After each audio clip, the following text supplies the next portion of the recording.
오늘도 클릭해주셔서 감사합니다. 구독과 좋아요 부탁드립니다.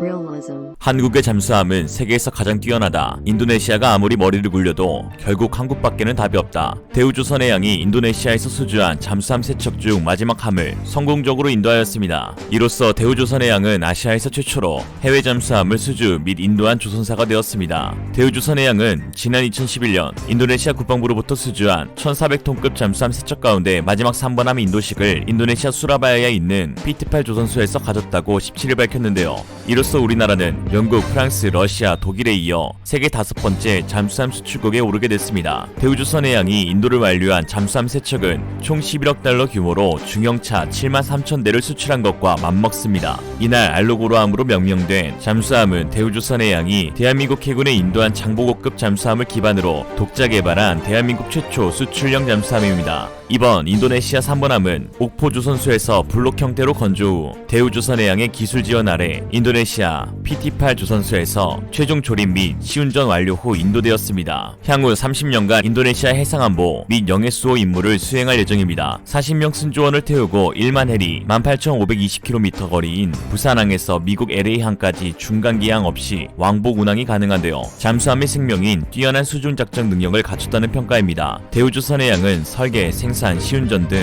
모든 건조 과정을 자체 기술로 수행했습니다. 한국이 수출한 잠수함은 중국과의 해상 영유권 분쟁에서 큰 활약을 할 것으로 기대되는데요. 인도네시아는 17,000여 개의 섬나라로 동남아 최고의 해양 강국을 꿈꾸고 있습니다. 그러나 2019년 잠수함 2차 사업 1,400톤급 3척 계약금 1조 1,600억 원을 내지 않고 있고 KFX 사업비의 20%를 부담하는 조건으로 공동개발에 참여하였지만 약 6천억 원을 연체하는 등 한국과의 방산협력을 낙관하기 쉽지 않은 상황입니다. 그러면서 인도네시아 언론은 인도네시아가 프랑스의 스코르펜급 잠수함과 프랑스의 나팔 도입을 추진하고 있다는 기사까지 내고 있습니다. 그러나 이러한 언론 플레이는 한국과의 계약에서 더 좋은 조건을 제시하기 위한 전략일 뿐 실제로 계약 파기까지로 이어지기에는 인도네시아의 손해가 막심합니다. 인도네시아 입장에선 프랑스의 스코르펜급 잠수함을 도입하게 되면 10년간 쌓아온 잠수함 체계를 스스로 훼손하는 꼴이 되며 현지 생산 라인의 중단으로 인한 전력 증강 차질이 생기고 계약 파기로 인한 위약금과 특히 국가 신뢰도가 크게 하락하는 등 손해가 이만저만 아니기 때문입니다. 더구나 과거 잠수함 1차 사업 도입 때 이미 독일과 프랑스를 꺾고 선정된 한국 잠수함을 다시 번복하고 프랑스의 스코르펜급을 선택하는 건 자국이 얼마나 멍청한지 대외적으로 홍보하는 것밖엔 되지 않겠죠. 잠수함 수출로 쏠쏠한 재미를 얻고 있는 프랑스의 주력 수출 상품은 스코르펜급 잠수함입니다. 그러나 제작사인 DCNS의 사업관리 능력의 부족으로 인해 수출한 후에도 좋지 못한 소리를 많이 듣는 잠수함입니다. 2016년 8월 프랑스 정부와 제작사, DCNS 그리고 스코르펜급 잠수함 운용국을 당혹스럽게 만드는 소식이 전해졌습니다. 호주 미디어 더 오스트레일리언이 스코르펜급 잠수함에 대한 22,400페이지 분량의 기밀 자료를 입수했다고 보도한 것입니다. 더 오스트레일리언은 프랑스가 최고 수준의 보안 자료를 제대로 취급하고 있는지에 대해서 의문을 제기했습니다. 잠수함은 국가 전략 자산으로 기밀 자료가 손쉽게 유출된다는 것은 도저히 상식으로는 이해할 수 없는 것이고 이에 DCNS가 수출에만 몰두되어 사후 관리를 안 하는 것이 아니냐는 몰매를 맞았습니다. 실제로 프랑스는 현재 디젤 잠수함을 운용하지 않고 있고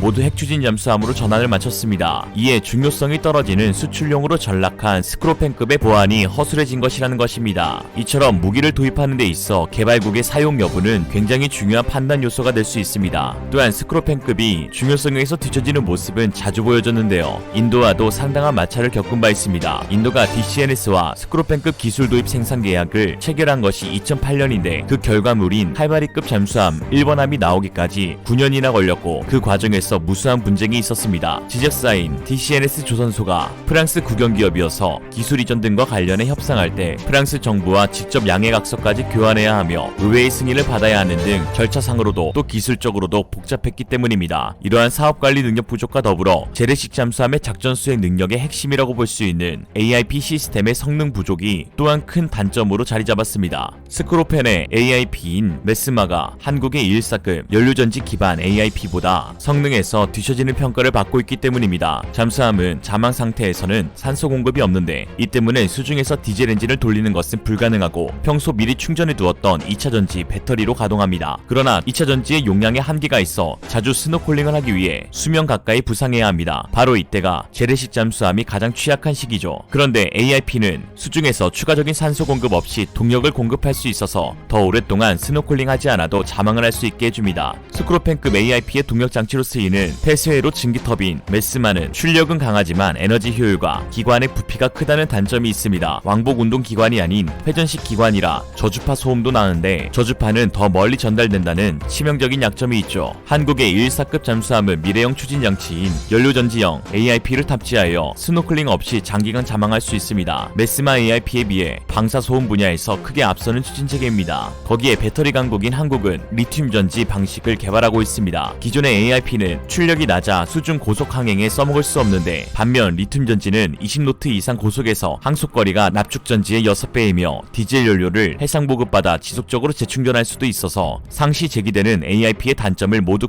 극복해버렸습니다. 도산 안창호급 잠수함 배치2에 채용될 예정입니다. 인도네시아가 아무리 이 나라 저 나라 간보고 다녀도 결국 한국이 아닌 다른 선택지는 없습니다. 성능, 기술력, 가격 경쟁력, 사후관리, 정확한 납기일 등 어떤 사안을 따져봐도 한국은 세계 최고 수준을 보유하고 있기 때문입니다. 조금 오버하는 건 아니냐 하실 수 있지만 한국의 잠수함 능력은 세계에서도 타의 추종을 불허합니다. 2년에 한 번씩 열리는 세계 최대의 국제해군 훈련인 림팩에서 한국군의 잠수함은 경이로운 기록들을 세우며 세계의 이름을 알렸습니다. 림팩 98에 대한민국 잠수함 최초 참가하여 역사를 써내려간 이종무함은 2주간의 훈련 기간 동안 미 해군의 핵잠수함인 벤저민 프랭클린급 잠수함을 포함한 총 13척 15만 톤의 함정을 격심시키는 경이적인 기록을 세웠고 세계 잠수함 중 유일하게 훈련 종료 시까지 생존하였으며 2주간의 훈련 기간 중 단 한 번의 고장도 없어 최우수 정비함으로 선정되기도 하였습니다. 미 태평양 함대 잠수함 사령관 알코네치니 제독은 이종무함은 100년 전통을 자랑하는 미국 잠수함 역사에서도 찾기 힘든 전과를 올렸다고 극찬하였습니다. 박위함은 1997년에 키노트4 훈련에서 총 10척을 가상격침했으며 림팩 2000에서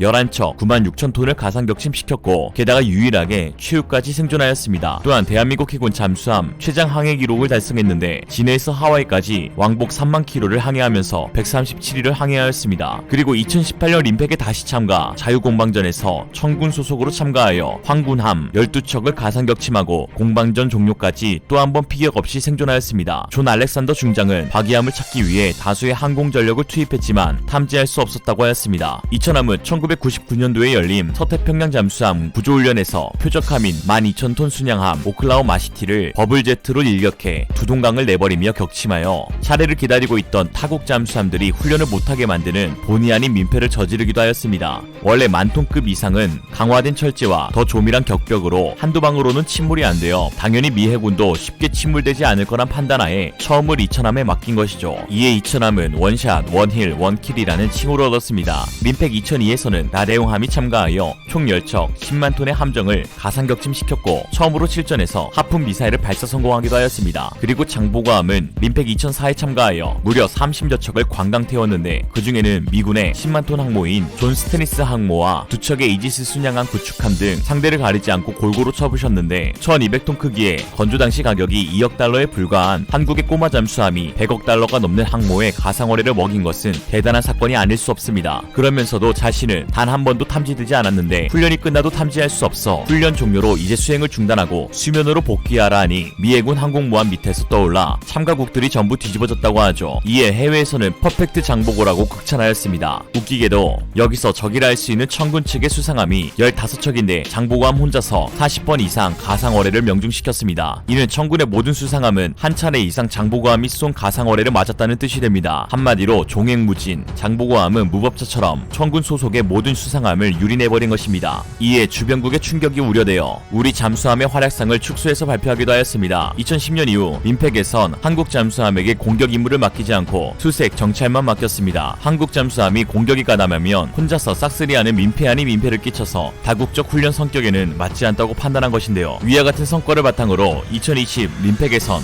한국이 처음으로 기동부대 사령관을 맡아 해군의 위상을 더욱 높였습니다. 인도네시아도 이러한 활약을 다 보고 한국 잠수함 도입을 추진한 것으로 계약 파기가 되면 인도네시아가 땅을 치고 후회할 일이지 한국으로서는 들어본 놈 하나 손절했다 생각하면 끝입니다. 현재 잠수함뿐만 아니라 분담금 지원이 이루어지고 있는 KFX 사업도 관계자들은 일제히 인도네시아 없어도 아무런 문제가 없다며 자신감을 내비치고 있습니다. 이미 시제기 출고가 임박하는 등 KFX는 개발 완료 단계에 진입했으며 공동개발을 통해 한국이 인도네시아에 만들어주는 시제 기수가 극소량이기 때문입니다. 또한 이미 지불한 2272억 원에 대해서 방사청 KFX 사업단을 양국 간의 비용 분담 계약에 따라 인도네시아 측이 지불 의무 연속 2회 미이행 시 이미 납부한 금액은 환불되지 않도록 돼 있다고 설명했습니다. 즉 똥줄 타는 건 너네지 우리가 아닙니다. 중국과 싸운다고 중국처럼 되지 말고 좀 사람답게 삽시다. 이상으로 리얼리즘이었습니다. 여러분의 생각은 어떠신가요? 현명하고 지혜로운 여러분의 의견을 지금 댓글에 남겨주세요. 감사합니다.